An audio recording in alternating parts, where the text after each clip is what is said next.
So guys, this is going to be the first lecture and I'll be introducing you guys to the foundational concepts of my approach, and today we'll be going over quarterly theory.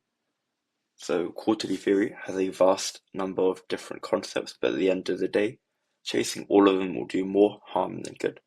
And so in this lecture I'll be going over the key couple of concepts that I use from QT, and in the next lectures coming I will also explain how I can combine these QT concepts with other foundational concepts as well, like candle anatomy and profiles and phases of price. And you can see in the bottom right, this animation here is just covering the different topics that we'll be going over in this video. So hopefully you guys find some value here, and it was only going to be a beginner kind of introduction. I'm sure many people already know what these concepts are, but hopefully it does come to use for some of you. So, for those of you that aren't aware, quarterly theory splits time into 4 quarters, and these quarters are known as cycles. So what's important to note is that this is fractal, so the same logic and concepts can be applied to each cycle. Within each quarter is a lower time frame cycle, and within the quarters of that next cycle is another cycle, and this is never ending. It also goes the other way, where 4 quarters of a cycle also make up a quarter of a cycle on a higher time frame. And for the cycles that we'll be using, we'll be paying attention mostly to the monthly, weekly, daily, and 90-minute cycle. By using the logic I just explained, 4 cycles of the 90-minute cycle, for example, will make up 1 quarter of the daily cycle. So the monthly cycle consists of 4 quarters, with each quarter symbolizing a week. With 4 weeks being 4 quarters, this makes up a month. The weekly cycle is also comprised of 4 quarters, with each quarter being a day. However, as you may have realized, there are 5 days in a week, which doesn't add up. And so for the weekly cycle, we ignore Friday and do not include it in the cycle. And therefore we have Monday, Tuesday, Wednesday, and Thursday being the 4 quarters that make up the weekly cycle. However, Friday can still be treated in the same way as a quarter, and we'll go over how this works shortly.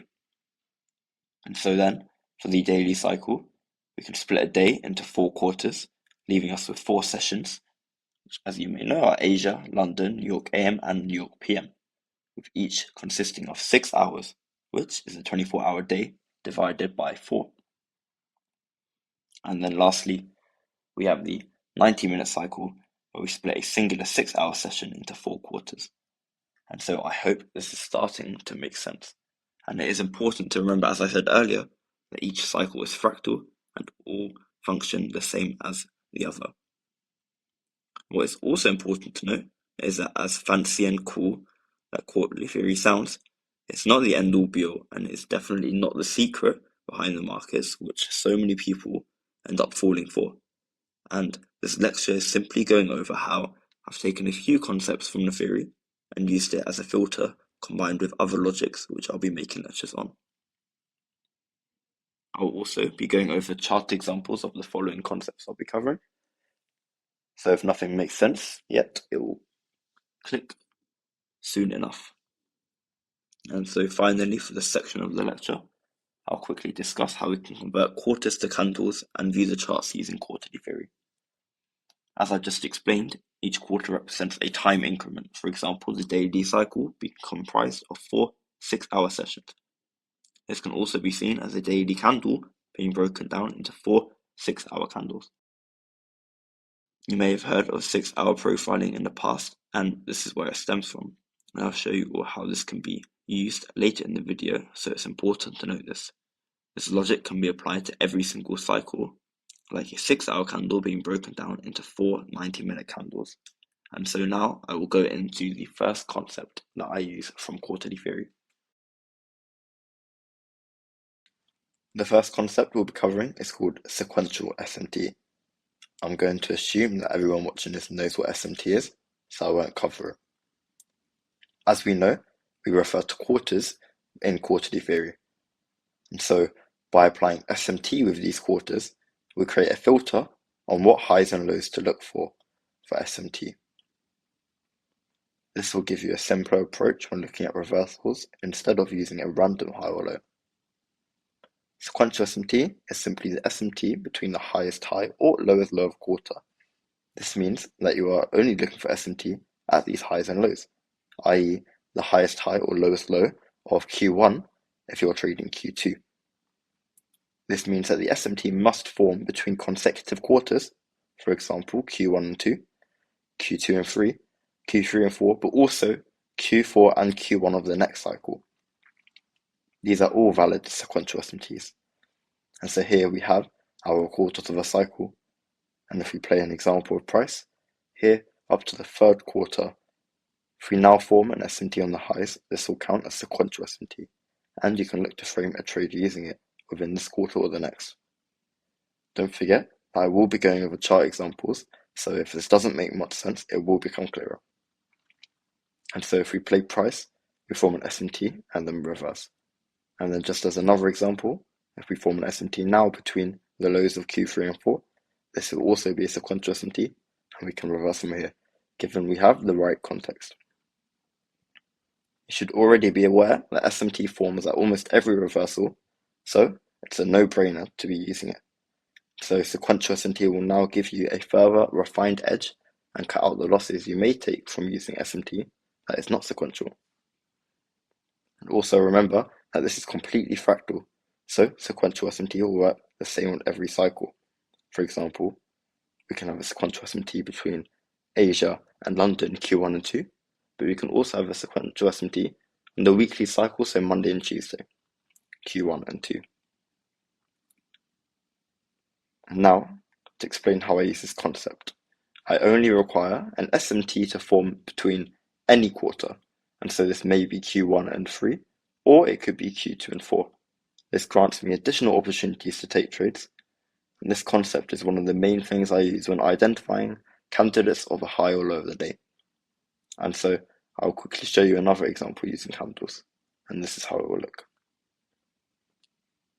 I hope this makes sense, and I will now show you an example on a chart, just to add some further clarification. And so here we have the indices triad, and we'll be going over how we could use sequential SMT on this day to take a trade, or understand the direction that we're going to trade in.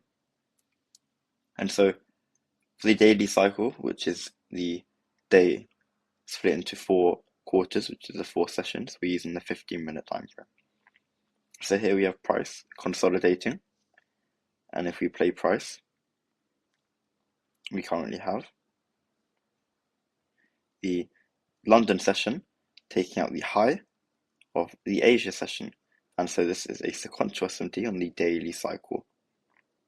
Okay, hopefully you can see that, and you'll see that we begin to reverse from here.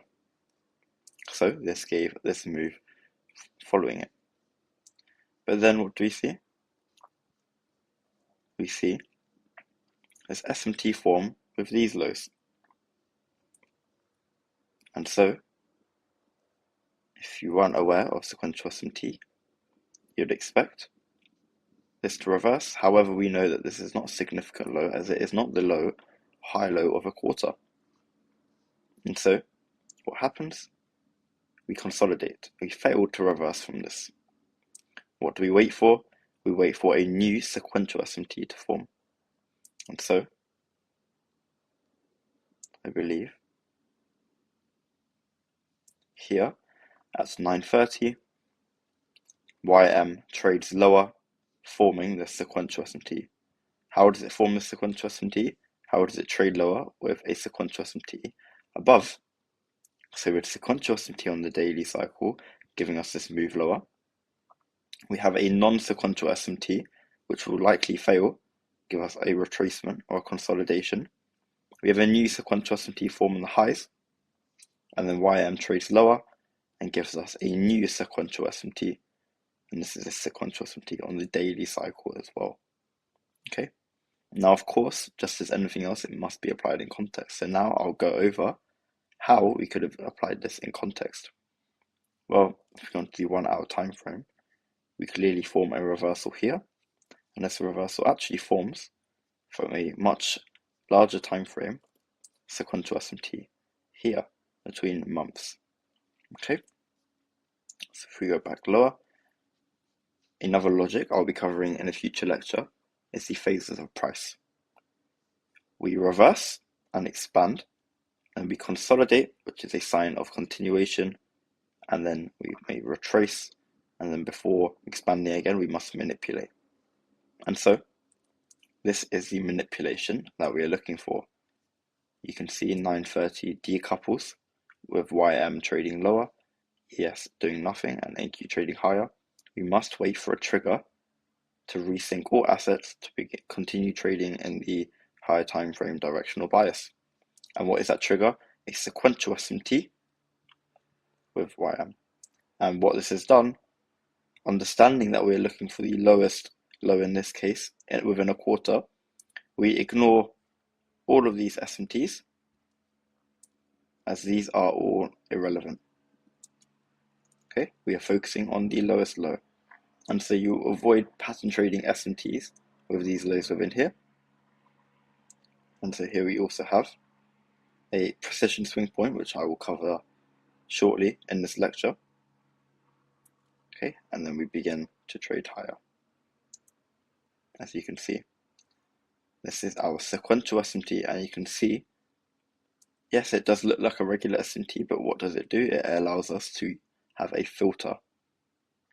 And so we miss these unnecessary losses you may take, and it gives you a much more simplistic approach. So hopefully this all made sense on how we can use sequential SMT and what it looks like on a chart.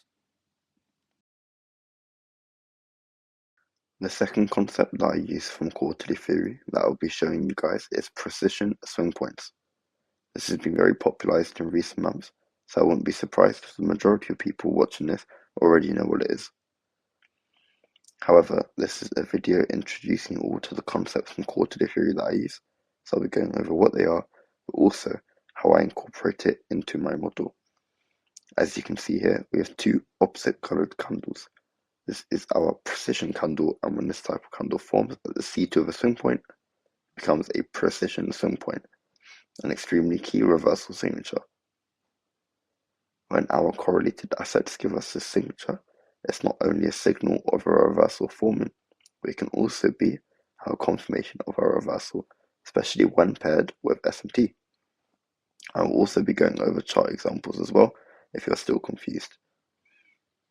It's quite a simple concept, but I will now show you how I incorporate it into my mechanical model, filtering lower time frame entries. In short, my model requires a two-stage cracking correlation, whether that be two SMTs or an SMT paired with a PSP. The requirement, however, for an entry on the lower time frame is that it must be aligned with the correct time frame precision swing point. You can see here how we have the precision swing point form the C2 of a swing point, and I've dissected the C3 following the PSP. Only once we are within the candle following the PSP can I look for an entry on the aligned time frame. As we play price, I can either enter on the close of the CSD, which is my entry model, or wait for price to return back to the CSD and enter there. Stop loss placement will usually be placed at the PSP high, as this is the point of invalidation. What's important to note is that the entry must be within the candle following the PSP, not before and not after. And what this does, it filters out unnecessary losses. As for the time frame alignment, I use the standard alignment of the 1 hour to the 5 minute, 30 minute to the 3 minute, and the 15 minute to the 1 minute. And this means that when we form a 1 hour PSP or precision candle, I can look for a 5 minute change in state of delivery.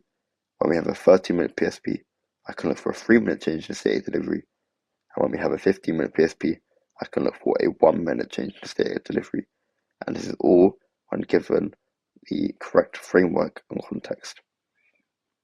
I've never seen anybody use this approach I've just shared with you. However, in my experience, I found it works extremely well. I'll now show you a chart example of using a PSP paired with sequential SMT as well. So, I'll be going over an example of how we can use PSPs, but also combined with sequential SMTs to catch trades. And in this example, I'll be showing you how you could have traded the high of the day. So, on this particular day, we have no established low of the day put in place for the daily candle, and so we're looking for an area where we can reverse from. Here we have an SMT that will form on the Monday high on Wednesday, and this is Wednesday. So this is a non-sequential SMT, however, it's between quarters, and this is also an example of how I use time-based SMT, but not restricted to a sequential SMT. Of course, we have the same high on YM. You can see we are much further away. We go on to the 30-minute time frame.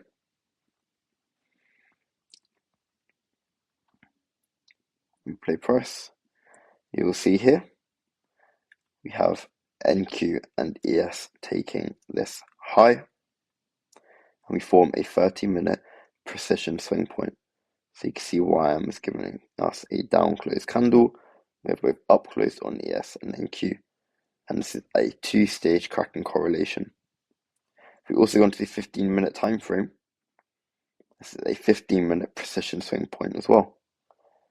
Now, one quick trick that I use is that I will never enter on the 1 minute time frame after 10:30. So there's 10:15, 15-minute PSPs are not something that I use because oftentimes they don't work.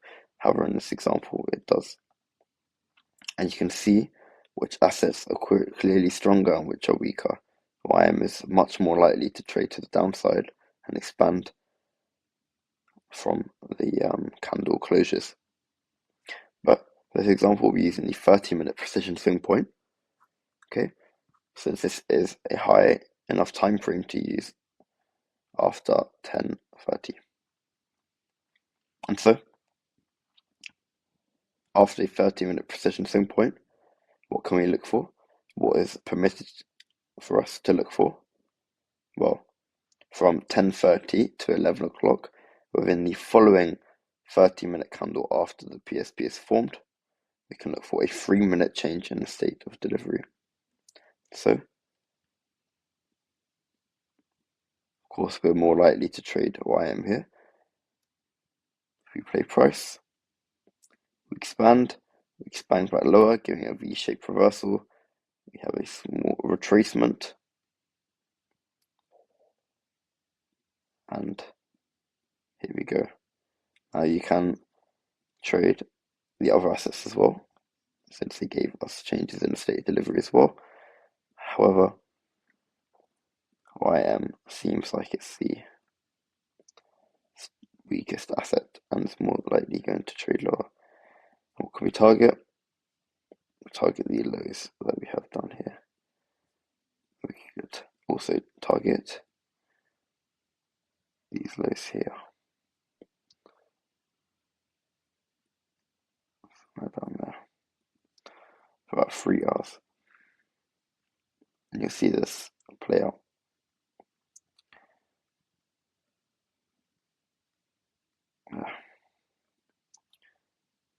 Also, is something to take notice of on this particular example is that coming into 10:30, where the 30-minute precision swing point forms, we have a new 90-minute candle which supports the expansion, and this is a new quarter, Q4 of the 90-minute cycle within New York AM, okay, between 6 to 12.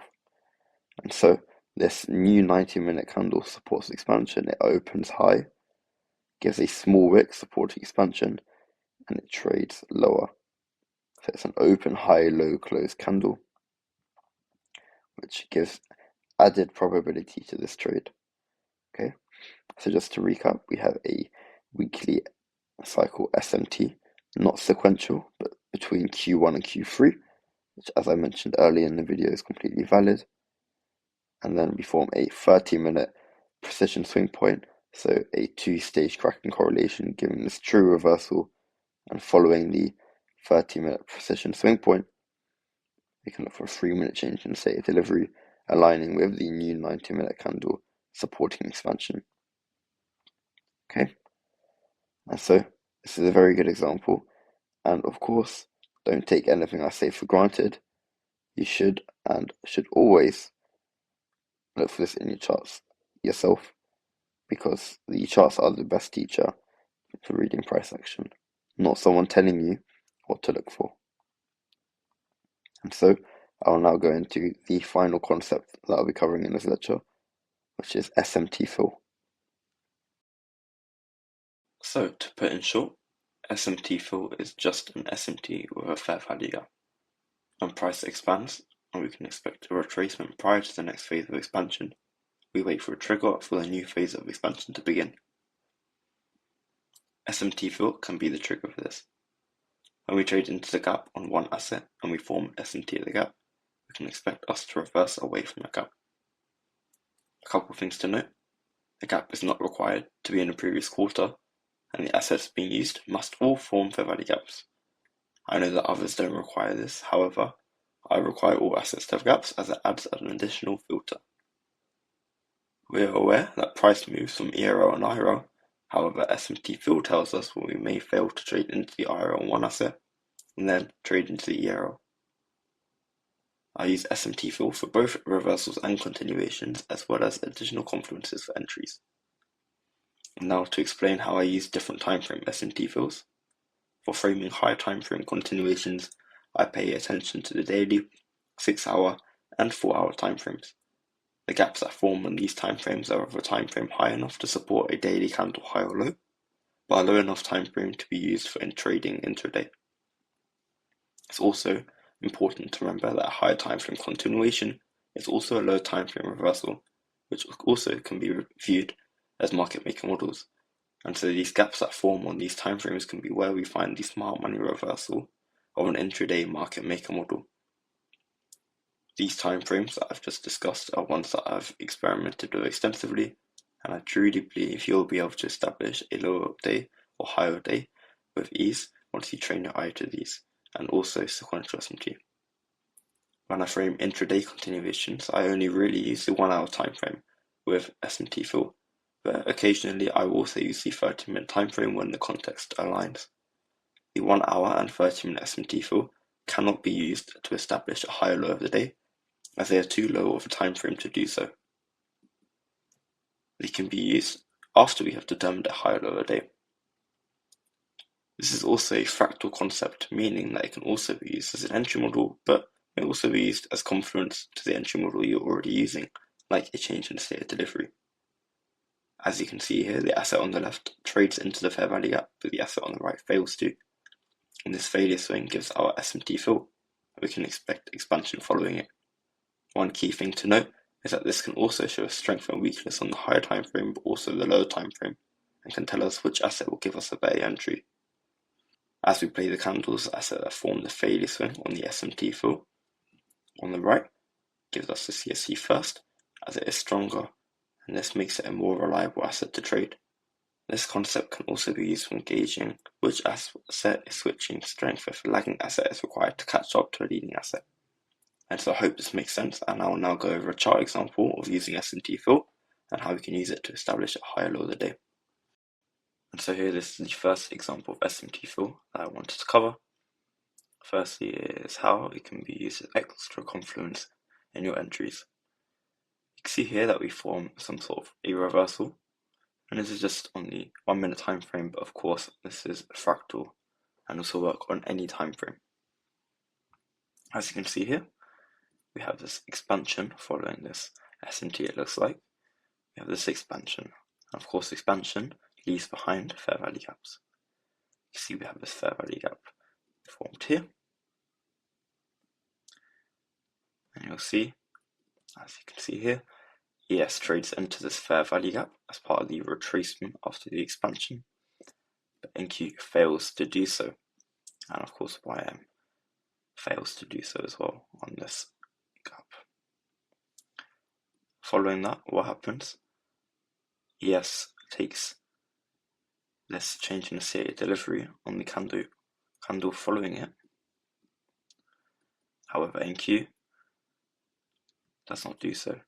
It forms a change in state of delivery on the candle that trades into the fair value gap. And you can see that therefore you would rather take NQ than ES.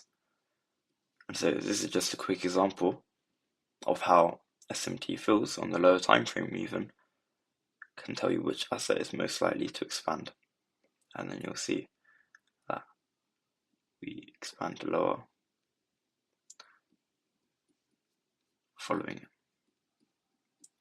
NQ reaching targets first and trading further. So hopefully that made sense, just as a quick small example of us using SMT4 on the lower time frame. And now I'll show you what it may look like on the higher time frames and how we can use it to establish a high low of the day. So now I'll show you guys how we can use SMT4 in determining the high or low of the day. Just to add a context, you'll see that the daily candle opens lower on all assets. And so following this expansion, we can expect this retracement lower to be capped off at a fair value gap. Of course, fair value gaps are irrelevant without SMT forming. You see YM also has no fair value gap here, so it's clear that ES and Q are the ones to be paying attention to. And you'll see that NQ trades into this fair value gap, ES fails to. Of course, YM stays where it is and does not trade much lower. And we also form this precision swing point, telling us that the assets that formed the failure swing are stronger to the upside. And you'll see that these assets will then reach the highs first. And so with this expansion and the formation of the precision swing point, you can expect this to be the high or low of the day, or in this case the low of the day. So as we expand away, you see that ES reaches the highs first, with NQ lagging behind as it traded into the 4-hour gap, as opposed to ES failing to. So this is how we can use the SMT fills on the 4-hour time frame, for example, to determine the low of the day. And the same can be used for the 6-hour time frame and the daily time frame. So I hope this made sense.